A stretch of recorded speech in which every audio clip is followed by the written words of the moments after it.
Welcome to Still Surviving and Walking in Your Purpose. I'm your host, Gigi Blackshear.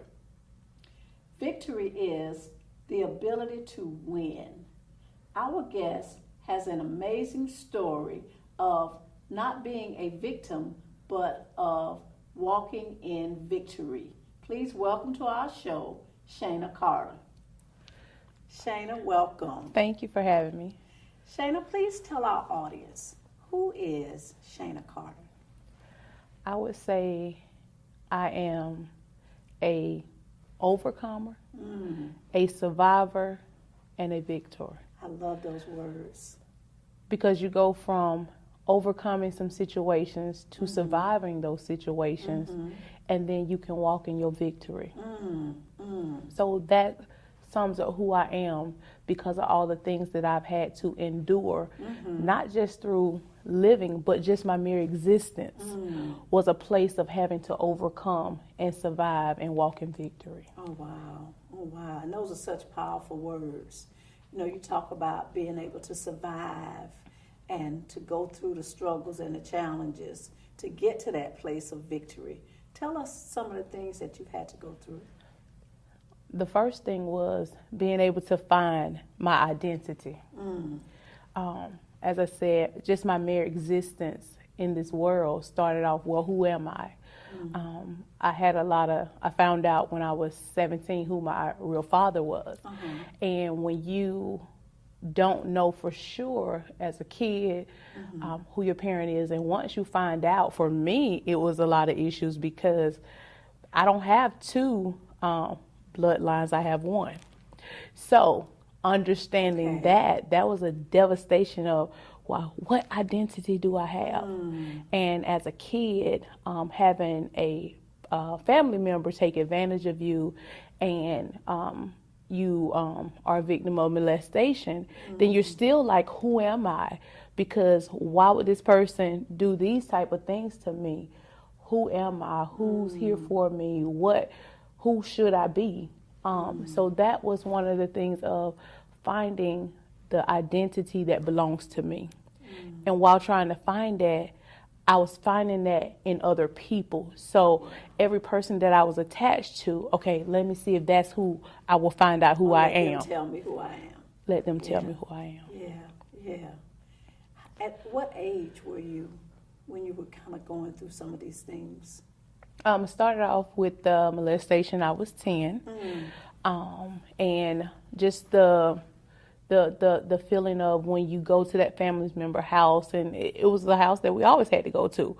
Right. So when you're getting ready to go there, the anticipation of what you know is about to incur every single time that you go there, and it's like, well, what do I do? And it causes so much emotion on the inside of you. And not emotions of feeling good until you get to a place of just being numb. So that started at 10, and then just all through high school, the different things that happened with finding out who my real dad was at 17. And it didn't happen just because it was a sit-down conversation with my mom. It was in a place of where we were angry with each other, and it just came out. Oh, boy.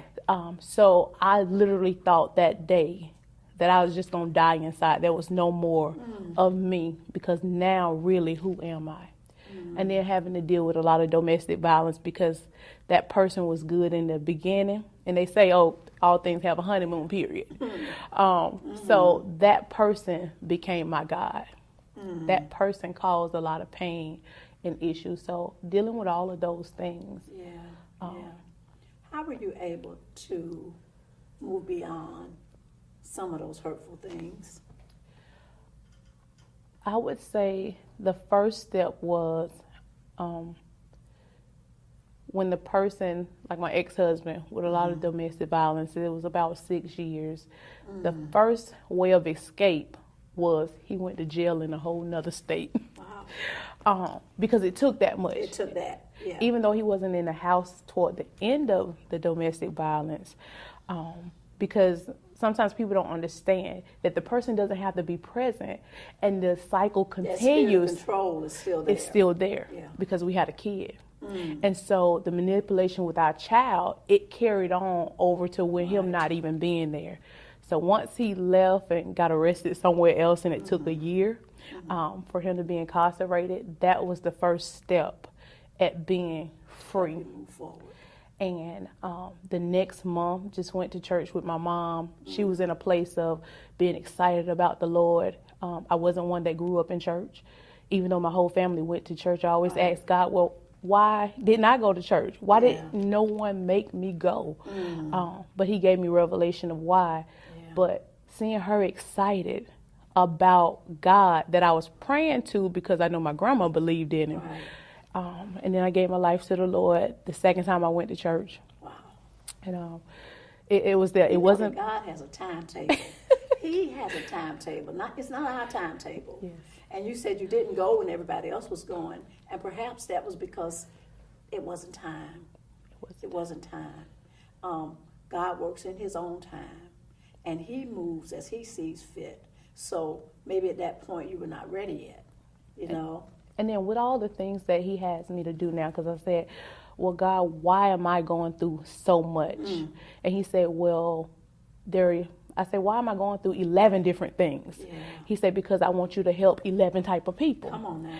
And so because I didn't grow up in church, I didn't get all of the things that happened just in church. Yes. So I wasn't tainted by all of those things that happened. So he was giving me a clear vision of what ministry was. Ministry. And not just church. And not church. So not just religion, but relationship. Relationship. And that's so powerful. You know, God reveals himself to us lots of times through the trials and tribulations. You know, when we're going through things, it's in those times that we can draw closer to him. And he can reveal himself to us apart from the religious trappings.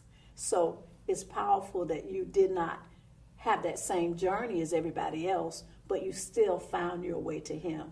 And that is so powerful because it's that faith, and I've heard it over and over again, that has carried us through some of the trials and the tribulation. So what would you say to someone that may be dealing with, you talked about domestic violence, you talked about not knowing who your father is, you talked about a lot of issues. What would you say to someone that may be dealing with some of those same types of issues? The first thing I would say is, for me, because I was trying to find me, but in the process, finding God so he could reveal the true me. And so a lot of times that's why we go through those things, because we really have not defined who we are as a person, or we haven't sought out for God to show us who we are. That would be my first thing for anybody. And once you do that, then you're able to move forward. Because we can move forward and not have a relationship with God. But what I've found is, though, we create a domino effect of having to start over again. And what we don't want to do when we're walking in purpose, we don't want to have to keep starting over again. Have to keep starting over. So I would say the first thing is finding your true identity and finding that in God. Finding it in him. And once you do that, you can move forward. And I say keep pressing, because as I said, the overcomer survival, those things continuously happen. It's a journey. So through situations, you got to become an overcomer again. Then you got to be a survivor again. So the process is still there, continues through every situation, and then you walk in victory in that. So as you walk in victory in every single thing, then you have a victorious life.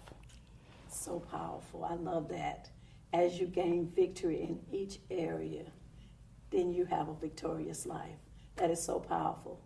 Shanna, thank you so much for sharing your story with us. Next, we're going to hear some more from Shanna Carter in just a moment. We are back with Shanna Carter. Shanna, tell us what's next for you. Wow, a lot of things have happened recently. First of all, I was able to write a book. The book is called Transparent Mask, Finding the God in Me While Trying to Find Me. Wow, transparent mask? Mask. Oh, wow. So while I was looking and searching for me, I found him inside of me. And the anointing of God is always there, is it can't be hidden.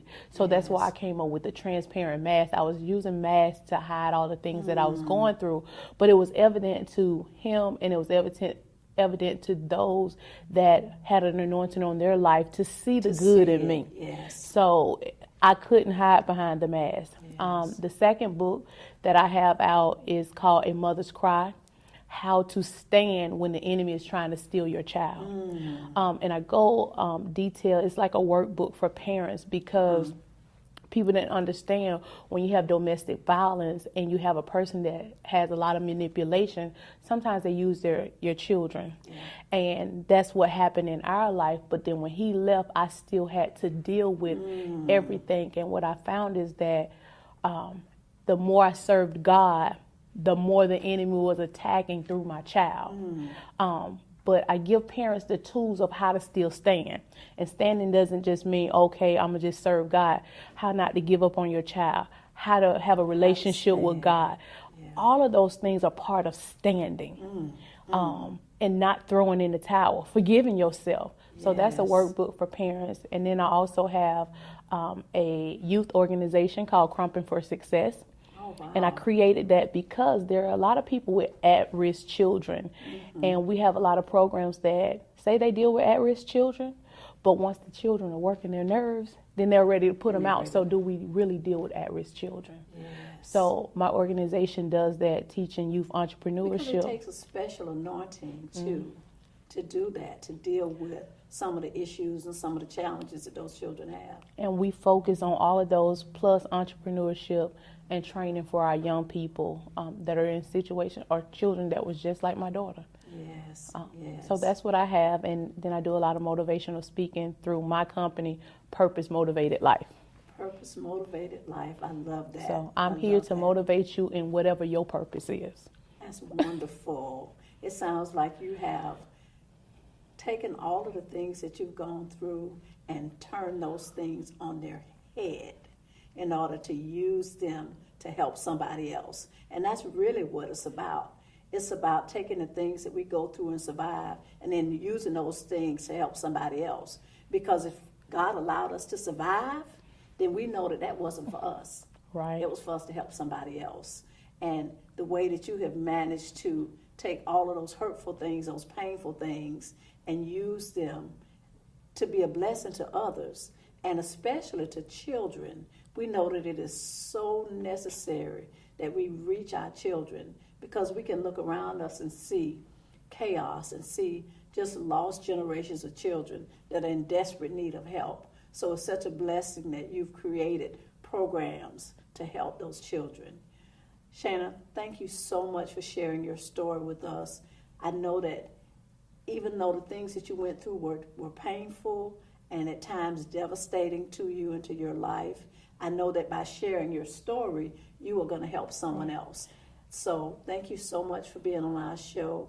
I look forward to seeing and hearing more great things from Shanna Carter. And they definitely can get the book, Transparent Mask, because I go into detail about who my parent was. Okay. And so really to help people that are in that situation, because that is a type of situation that we don't deal with, that I go into the book and actually talk about. More details in the book. Yes. More details. Where can you get the book? Can you get it on Amazon? It'll be Amazon, Barnes & Noble, Lulu.com. Okay. They can go and find the book in those different locations. So make sure you get Shanna's book. I'm sure it has some great information in it, and I'm sure it's going to help someone. Shanna, thank you so much. Thank you for having me. Next, we're going to hear from Dr. Mia Wilson